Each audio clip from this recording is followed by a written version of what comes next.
Halo semuanya, apa kabar? Semoga masih sehat semua ya. Kembali lagi di Fisika itu Sulit. Kita akan membahas mengenai gerak melingkar. Oke. Apa sih yang dimaksud dengan gerak melingkar? Oke, kita perhatikan dulu benda bergerak ini. Bentuk lintasannya apa? Lingkaran. Nah, berarti apa yang dimaksud dengan gerak melingkar adalah gerak yang lintasannya berbentuk lingkaran. Pak, simpel sekali. Ya memang, gitu. Hehe. Apa saja sih yang dipelajari pada gerak melingkar? Yang pertama adalah periode dan frekuensi. Yang kedua adalah variabel pada gerak melingkar. Yang ketiga adalah gerak melingkar berubah beraturan. Dan yang keempat adalah hubungan roda-roda. Oke? Kita masuk ke periode dan frekuensi. Periode, apa sih namanya periode itu? Periode adalah waktu yang diperlukan oleh benda untuk menempuh satu putaran atau satu kali gerak melingkar. Maksudnya gimana, Pak? Nih, contohnya ini. Ini benda ya. Nah, dia mencapai satu full lingkaran kan? Itu tuh berapa waktunya? Nah, disebut misalkan 5 second. Nah, 5 second ini adalah periode, begitu. Nah, frekuensi sekarang. Frekuensi itu apa? Adalah banyaknya putaran yang dapat dilakukan suatu benda dalam waktu 1 detik. Contohnya gimana? Sama kayak tadi lagi. Kan kalau yang tadi ini dia berputar, kembali ke tempat awal selama 5 detik, itu periode. Kalau ini misalkan, nah, itu berapa tuh? Nah, misalkan nih, dia berputar 3 putaran dalam 1 detik, maka frekuensinya adalah 3 Hz. Begitu. Jadi 3 putaran dalam 1 detik. Oke, kita hilangkan dulu. Berarti rumusnya dari periode adalah ini. T besar ya. T besar sama dengan T kecil per N. T kecil itu adalah waktu. N ini apa, Pak? N adalah, oh ya, dari frekuensi dulu. Frekuensi itu kebalikan dari T ya. Kalau ini T per N, kalau frekuensi N per T. Lalu N ini apa, Pak? N adalah banyaknya putaran. Lalu hubungan T dan F bagaimana? Nah, kalau kita ingin mengetahui T dari F, pakai rumus ini. 1 per F. Nah, si F ini juga kebalikannya dari T. Nah, jadi F sama dengan 1 per T. Begitu. Jadi kalau kalian sudah ketahui periode, pasti tahu frekuensinya dan kebalikannya. Jika kalian sudah tahu frekuensinya, pasti juga tahu periodenya. Begitu. Gampang lah periode frekuensi. Masuk ke variabel pada gerak lingkar. Contoh nih ya, ini ada lintasan lingkaran. Benda dari sini kan ya, punya kecepatan. Lalu bendanya kan bergerak ya pasti, misalkan sampai sini. Kecepatannya kan di sini pastinya ya. Mengikuti dari sini ke sini gitu. Nah, misalkan benda awalnya di sini, akhirnya di sini, dengan panjang lintasannya adalah S dan jari-jarinya adalah R dengan sudutnya theta. Nah, ternyata ada 2 macam lintasan, yaitu adalah lintasan linear atau tangan sial bahasa kerennya, yaitu yang S ini. Lintasan yang pada gerak lurus lah, lintasan linear tuh. Lintasan yang berbentuk busur lingkaran. Nah, ini lintasan linearnya. Lalu ada yang disebut dengan lintasan sudut atau angular. Yang mana? Yang theta. Nah, ini nih. Lintasan yang dibentuk sudut lingkaran atau perubahan sudutnya. Kita hilangkan dulu. Berarti rumusnya bagaimana lintasan pada gerak melingkar? Yaitu sama dengan S sama dengan theta kali R. S-nya adalah lintasan linear, theta-nya adalah lintasan sudut. Tapi lihat, sudutnya bukan pakai derajat, tapi satuannya pakai rad. Rad itu apa? Radian. Jadi di fisika sudut biasanya pakai radian. Berarti gimana, Pak? Biar kita tahu cari radian. Nah, ini harus diingat bahwa satu putaran itu sama dengan 360 derajat. Itu juga sama dengan 2 V radian. Nah, dari sini kalian harus bisa memahami bagaimana berubah putaran menjadi radian dan lain sebagainya. Terus diingat ya, satu putaran 360 derajat, 2 V radian.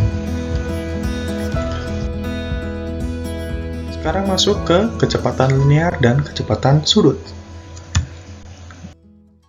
Kecepatan linear. Apa sih kecepatan linear itu? Kecepatan linear adalah hasil bagi panjang lintasan linear yang ditempuh dalam waktu tertentu.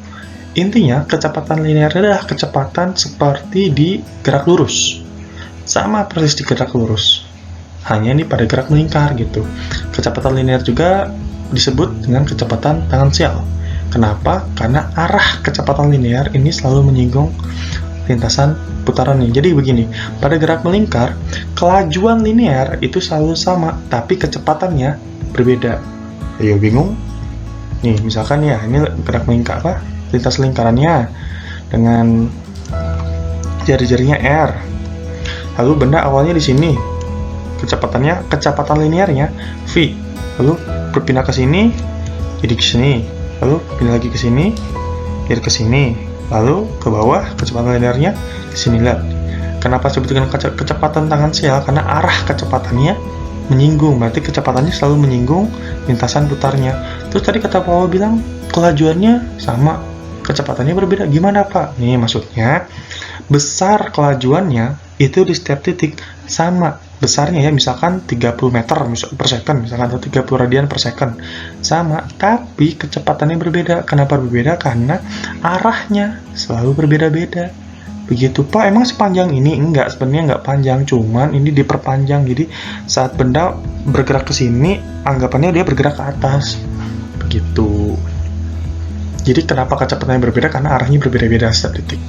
Lalu rumusnya karena GLB berarti kan ini ya, V sama dengan S per T. Kita ubah menjadi digerak melingkar. S itu kan panjang lintasan ya, pada lintasan jadi kan melingkar. Berarti kita ubah S-nya ini menjadi keliling lingkaran. Berarti seperti ini. V sama dengan 2V kali R. 2V, R-nya itu apa? Jari-jari. Per, nah ini kan waktu biasa. Di gerak melingkar, kita ganti jadi periode. Saat tidak punya periode, kita ganti jadi frekuensi. Jadi kalau jadi periode dibagi, kalau sama frekuensi dikali. Begitu, ini rumusnya ya. Selanjutnya adalah kecepatan sudut atau disebut juga dengan kecepatan angular. Dengan simbolnya ini. Ini bukan W ya, ini omega. Omega, asik, omega. Apa sih kecepatan sudut? Kecepatan sudut adalah hasil bagi sudut yang ditempuh dengan selang waktu tertentu. Jelas nama juga sudut ya, berarti perubahan sudutnya yang dibagi waktu. Gimana Pak maksudnya? Sama kayak tadi ini. Terus misalkan dari sini ke sini bendanya ya. Lalu sudutnya mana? Yang ini kan. Berarti kecepatan sudutnya yang mana? Ya yang ini juga. Gitu, perubahan sudutnya dari sini ke sini dalam selang waktu tertentu itu berapa? Jadi rumusnya adalah ini. Delta theta per delta t, tapi ini sangat jarang digunakan karena pasti yang diketahui itu bukan ininya. Maka karena kita tahu tadi satu putaran, oh ya ingat, oh ini malah masih hubungan ya, adalah ingat bahwa satu putaran itu adalah 2V per t, 2V. Nah t-nya ini kita ganti periode sama kayak tadi. Kalau kita tahu periode, kita bisa ganti jadi frekuensi juga. Ingat satu putaran itu selalu 2V seperti yang tadi. Nah hubungannya kecepatan sudut dan kecepatan linear adalah ini. Jadi omega sama dengan V per R. Ini pasti sering dipakai. Dan lihat nih, kecepatan sudutnya. Nah, satuannya radian per second. Nah, ini harus diingat bahwa 1 RPM, kan kalian dengar ya, sering dengar RPM. Nah, 1 RPM itu adalah maksudnya rotasi per menit. Berarti rotasi per menit ini kita bisa ganti ke radian per second dengan cara dikalikan 2V per 60. Ini harus diingat, 1 RPM sama dengan 2V per 60 radian per second. Kecepatannya juga hubungannya harus diingat ya. Oke, contoh soal deh. Sebuah kipas listrik berputar sebanyak 45 putaran per menit. Berarti ini 45 RPM. Berarti ini adalah kecepatan sudutnya sebenarnya. Jika ujung kipas berada 24 cm dari sumbu putarnya, tentukan kecepatan sudut, kecepatan linear, periode, dan frekuensi. Nah, yang A sebenarnya udah ketahuan. 45 putaran per menit. Sebenarnya ini jawabannya. Cuman, ini kan masih dalam bentuk RPM ya, itu putaran per menit. Maka kita ubah ke radian. Maka jawabannya yang A seperti ini. Kecepatan sudutnya adalah 45 RPM. Nah, 1 RPM kan tadi 2V per 60, maka 45 ini kita kalikan 2V per 60. Hasilnya, kenapa bisa kayak gini? Coba hitung sendiri, masa nggak bisa sih? Gampang lah ini mah. Lalu kecepatan linear gimana Pak? Pakai hubungan yang tadi. kita ketahui dulu kan jari-jarinya 24 cm. Kita ubah menjadi 0,24. Ya gitu ya? Oh iya benar. 0,24 meter. Nah, sama dengan, nah kan ini ya, hubungannya adalah omega sama dengan V per R. Yang kita cari adalah V, maka kali silang. V sama dengan omega kali R. Omeganya berapa? Ini. R-nya ini. Sama dengan 0,36 V. Pak, ini kan masih ada V-nya, kenapa nggak diubah? Nah, kalau di dalam gerak melingkar ataupun nanti, V-nya tetap aja V, biarin aja. Nggak usah diganti 22/7 atau 3,14, nggak usah. V aja terus, nggak usah diubah. Lalu yang C, periode dan frekuensi. Nah, kita ketahui bahwa kecepatan sudut rumusnya adalah 2V per T. Omeganya, kan kita tahu nih ya, 3V per 2, kita ganti omeganya dia 3V per 2 radian per second, sama dengan 2V per T. Kita ingin tahu T-nya kan, maka kali silang dong. T-nya kali 3V, tapi kebawahin lagi, terus 2V-nya dikali 2, jadi 2V kali 2 per 3V. Sama-sama ada V, kita coret. Hasilnya periodenya adalah 4/3. Frekuensinya gimana? Kebalikan dari periode. Maka tinggal 1/4/3, kemudian 3/4, atau tinggal dibalik lah intinya.